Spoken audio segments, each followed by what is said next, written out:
With all eyes on the ALGS and the upcoming season saviors, it might be a surprise that internally EA is putting a lot of focus onto something else.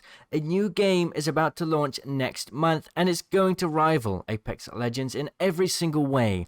It will put a lot of pressure on the Apex team and it may end up casting a shadow on the success of EA's most successful new release in years. The thing is, whilst the teams working on this game are being very serious about making it one of the most successful games in gaming history, everybody else from the average console gamer to the biggest video games influencers are completely overlooking it. This game that will dwarf Apex Legends in player base and bring Apex content release schedule to shame is Apex Legends. What I'm talking about is Apex Legends Mobile. There is a lot to be said about this game, and those working in the industry know it's a very serious deal. If you tell your PC or console gamer buddies that you're excited about Apex Legends Mobile, you might just get laughed at, but nobody is laughing about it in the gaming industry. In fact, a monumentous shift is happening right now within the industry. In 2021, for the first time, mobile gaming overtook both PC and console gaming combined. A lot of eyes in the industry are aware of this, and as we speak, the developers behind Valorant, Rainbow Six Siege, Warzone, Battlefield, and of course Apex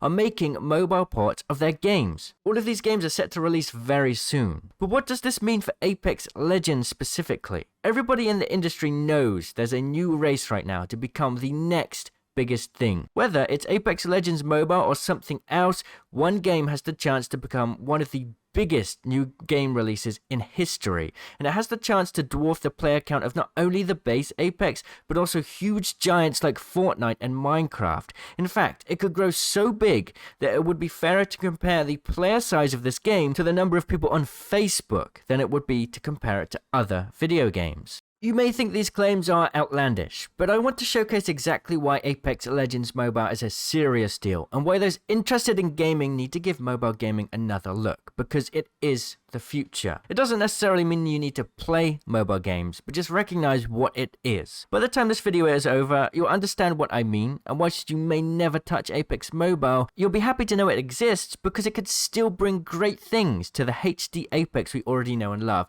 because of its success. So why is there such a huge shift towards mobile games, and not just things like Candy Crush or Flappy Bird, but actually fully fledged video games for the mobile platform? Well, first, it's accessibility. If we take a look at gaming on a global market, not everybody has the chance to buy a PC setup or a console. To get invested in the gaming market, you'd need at least a console, a controller, a TV or monitor, all of the equipment to plug everything in, and a desk or cabinet to put all of this stuff. For a lot of people across the world, this just isn't an option. Whether it's a lack of space or a lack of funds, it's far easier to invest a similar amount of money into buying a more powerful phone, because everybody has a phone in these growing markets, where games publishers currently have their eyes on. I have first-hand experience with this. Walk through the streets of Ho Chi Minh City, Vietnam, and you'll see shop assistants, security guards, street restaurant owners, all playing games or using their phone during their free time. Smartphones are just such a big part of culture here,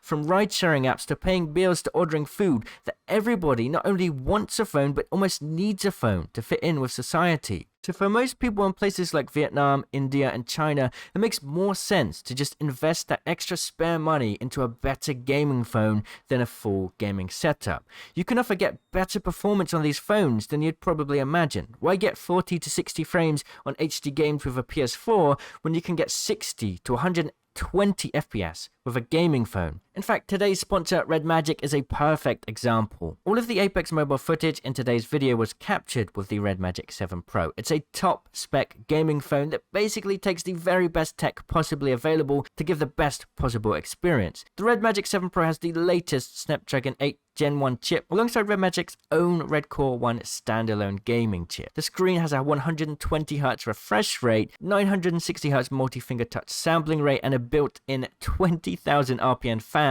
that keeps the device cool whilst playing. This means lower internal temperature so the game consistently can pull out high frames throughout any game. Fast charging is included, and the Red Magic 7 Pro has a 5000 mAh battery. One great feature are the two shoulder triggers. These act like controller triggers and can be a good stepping stone for anybody used to playing with a controller but not a phone. One of the coolest features in my opinion though is the under-screen selfie camera. They got rid of the notch, so you can play games in full screen and just literally put the camera under the screen.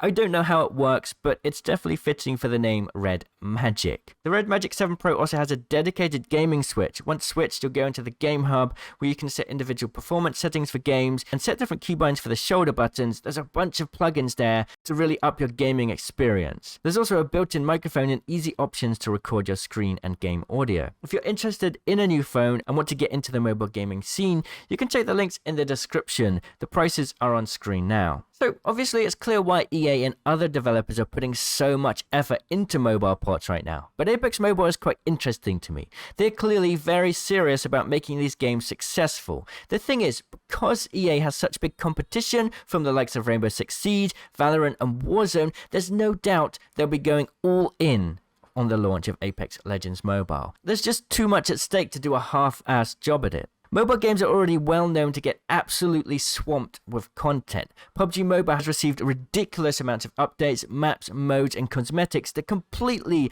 outnumber the PC and console version. And with over 1 billion total downloads, it's clear why. Remember when I mentioned that the next big mobile game is better compared to the number of users on Facebook? Yeah, PUBG Mobile released in March 2018. 4 years later, and it has over 1 billion users. In that same time frame, Facebook grew a total of 700 million users. So what I'm saying is the growth of PUBG Mobile has overtaken the growth of Facebook. But how does that tie into Apex Legends we know now, and what does it really mean for the future of Apex? PC and console Apex. We'll get to that, just let me explain.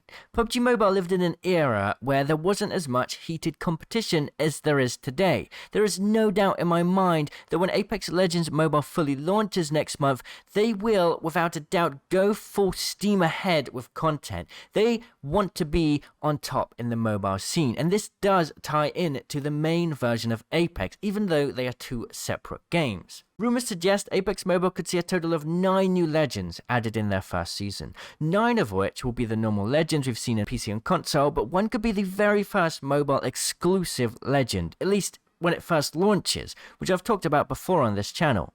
Of course, Apex Mobile has a lot of content available that they can just pull over from PC and console, so it's quite easy to push out this much content to begin with, but releasing 9 to 10 legends in one season is a good signal EA is prepared to push out content like crazy to be the #1 new mobile game. Another example of this is that Apex Mobile is in soft launch right now. It's not even in full launch, and in just 2 months, they've already pushed out 4 different LTMs, and almost every other day there is a mini prize tracker in the game to have something to grind.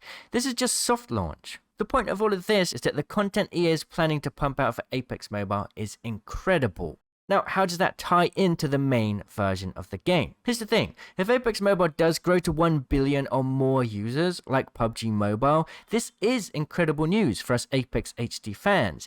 Yes, Apex Mobile will be the bigger thing, the title in the spotlight, but there's no doubt that some new players who have played Apex Mobile for the first time will eventually funnel into the PC and console versions of Apex. That's pretty good news. But the most important thing is that because there will be such a large player pool available to test content with in the mobile version, they can push out a variety of different LTMs and game modes and content types, and even if a small percentage of that 1 billion player base likes the content, it can still be marked as a financial success. What this means is that Apex Mobile can be the training grounds for testing new LTMs, new legends, and new features, the most successful of which can be pushed into the main Apex game. A game that has a smaller player base, a game that if you push out too much game modes in, will just not even have enough players to fill the queues in these games. Arenas is a great example of that. If Respawn had learned early that Arenas was not much of a success because of its popularity in Apex Mobile first, they wouldn't be stuck with a huge pool of Arenas maps that they still have to push out as content for Arenas 1 year after the launch of the game mode. Internally, Respawn thought Arenas was going to be a great success. Subscribe if you want to learn more about that, by the way, because I have a video coming up very soon. But Ultimately, Arenas flopped harder than they expected, but they had already created a bunch of content for it that they now, a year later, still have to keep pushing out. Let's imagine Apex Mobile was released the same time Arenas was released. If it came to mobile exclusively first in a toned down version, and the player base didn't really like it, then maybe a year later, today, we wouldn't have a boring game mode that a lot of people don't enjoy. Maybe instead, we'd have separate maps for control mode. Maybe we'd have TDM with unique maps already in the game. My point here is that by having a large player base and a really intense competition on the mobile side of things, EA has to work incredibly hard. They're bringing in multiple studios to work on this game, not just one studio. They're working on the game like crazy to make content to compete to be one of the best mobile games in the world. If Apex Mobile has a mode that is successful, or a legend that's successful, that is currently only available in mobile, there is no doubt that they'll bring it to the PC and console version in the future. Now, I don't know if EA will take this approach, but I do think that they will. I'm so confident that EA is really going very full steam ahead with Apex Mobile that I have an entire Apex Mobile channel, because I think it's going to be an incredible game. And whilst playing on a mobile phone isn't great, the good news is the global version looks to be having controller support, so it may not be such a bad thing if you're used to playing controller but still want to try Apex Mobile. I'd definitely say subscribe to my Gaming Merchant Mobile channel if you want to see more mobile content, and occasionally there'll be some mobile videos on this channel as well. If you want to check out the Red Magic 7 Pro, there are links in the description as well. Thanks to them for sponsoring. I'll see you all in the comments. Cheerio!